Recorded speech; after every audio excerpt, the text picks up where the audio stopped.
નમસ્કાર, spark today ન્યૂઝમાં આપનું સ્વાગત છે. દર્શક મિત્રો, જે રીતે આજથી ઇન્ડિયા વેસ્ટ ઇન્ડિઝની જે મેચ હતી એમાં 314 અને 9 વિકેટ પર ઇન્ડિયાએ 314 જેટલા રન બનાયા છે. 9 વિકેટ થઈ છે.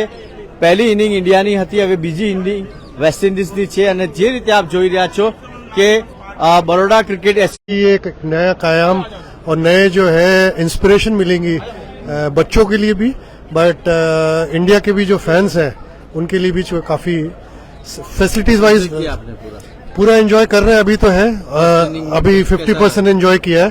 इंडिया की जीत के बाद जो है 200% करेंगे. इंडिया की जीत के बाद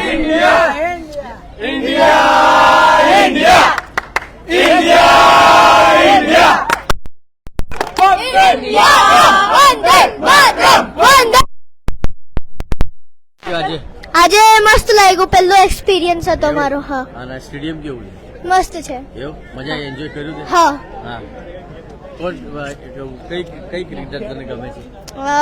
પેલા હતા ને ફર્સ્ટ બેટિંગમાં આયા હતા એ. એવું? હા સ્મૃતિ મંદાના. હા. એવું છે.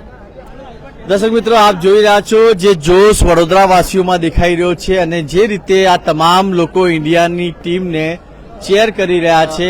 ઇન્ડિયાની ફર્સ્ટ બેટિંગ હતી અને 314 જેટલા રન બનાયા છે 9 વિકેટ પર. હવે બીજી ઇનિંગ વેસ્ટ ઇન્ડિઝની થશે.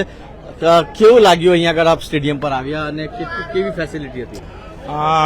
બહુ વર્ષો પછી વડોદરાને એક આંતરરાષ્ટ્રીય સ્ટેડિયમ મળ્યું છે, તો એના માટે સમગ્ર વડોદરાવાસીને એક અભિનંદન છે. સાથે સાથે બીસીસીઆઈની સમગ્ર ટીમ જે રીતે સુંદર સ્ટેડિયમ બનાવ્યું છે, એની ફેસિલિટીઝ જોશો, ફ્લડ લાઇટ જોશો, સ્ટેડિયમના ગ્રાઉન્ડ જોશો, સીટ જોશો, દરેક વસ્તુ વર્લ્ડ ક્લાસ લેવલની છે.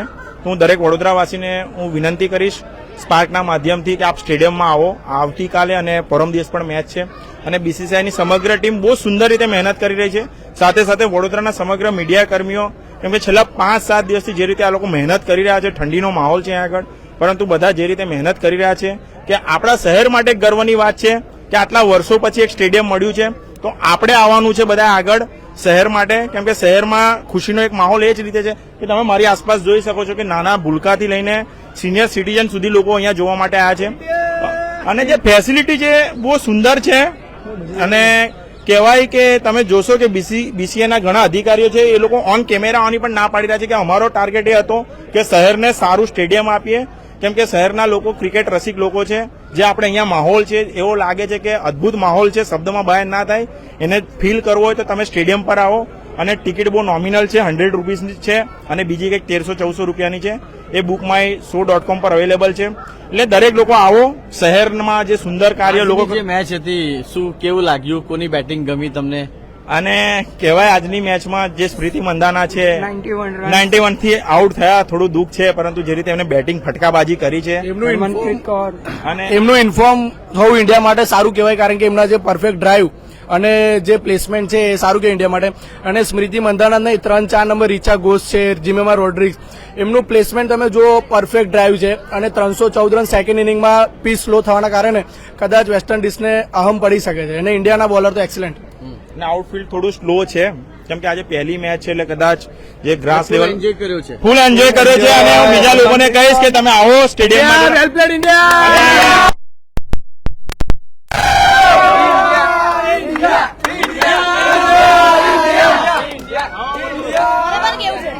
કેવું લાગ્યું? બહુ સારું લાગ્યું મેચમાં. હેમંતપ્રીત કૌરે 2 છક્કા માર્યા. એ બધા ઓડિયન્સ જે બેસેલા હતા એ બહુ ખુશ થઈ ગયા જોઈને. અચ્છા. મને પણ બહુ મજા આવી ગઈ મેચમાં. મજા આવી ગઈ. હા. તમને કેવું લાગ્યું? બહુ મજા આવી ગઈ. હા. બહુ ટાઈમ પછી વડોદરામાં મેચ આવી છે, એટલા માટે બહુ મજા આવી ગઈ. અચ્છા. બધા જ લોકો આ યુવાને લો, આ યુવા છે. કેવું લાગી રહ્યું? મને સારું લાગ્યું કે હરમનપ્રીત કૌર, સ્મૃતિ મંદાના, રીચા ઘોષ સારી બેટિંગ કરી અને પરફોર્મન્સ સ્મૃતિ મંદાનાએ સારું હાલ્યું હતું. હા, આપ શું કહેશો? બોલો આપ શું કહેશો? કેવું લાગ્યું? મેચ એન્જોય આજે અમે બહુ કરી છે, બહુ ફૂલ એન્જોય. જે રીતે તમામ લોકો કહી રહ્યા છે અને ઘણા લોકો પણ આયા, કેવું લાગ્યું આજે તમે મેચ? બહુ સરસ લાગ્યું. બહુ જ મજા આવી રહી છે મેચ જોવા માટે અને બહુ જ મજા આવી છે. બહુ એન્જોય કર્યું અમે લોકોએ.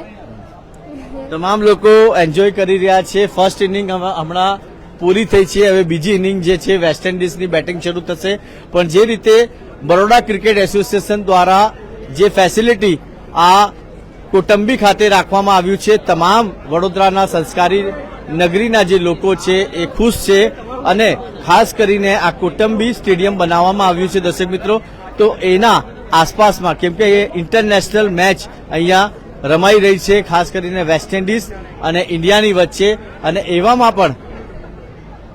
પણ આ તમામ જે લોકો આવ્યા હતા મેચ જોવા માટે, અને બરોડા ક્રિકેટ એસોસિએશન દ્વારા જે સ્ટેડિયમની તારીફ પણ કરવામાં આવી છે, જે વ્યવસ્થા અહીંયા આગળ મેનેજમેન્ટ દ્વારા રાખવામાં આવી છે, અને ખાસ કરીને આ જે રોડ છે, હાલોલવાળો જે રોડ છે, અને કોટંબીનું જે સ્ટેડિયમ બન્યું છે બરોડા ક્રિકેટ એસોસિએશન દ્વારા બનાવવામાં આવ્યું છે, અને આસપાસની જેટલી પણ જગ્યા છે ખરેખર આ સ્ટેડિયમના આવવાથી એની રોનક વધવાની છે, અને આગળ પણ ઘણી મેચો ઇન્ટરનેશનલ અહીં આગળ આવવાની છે.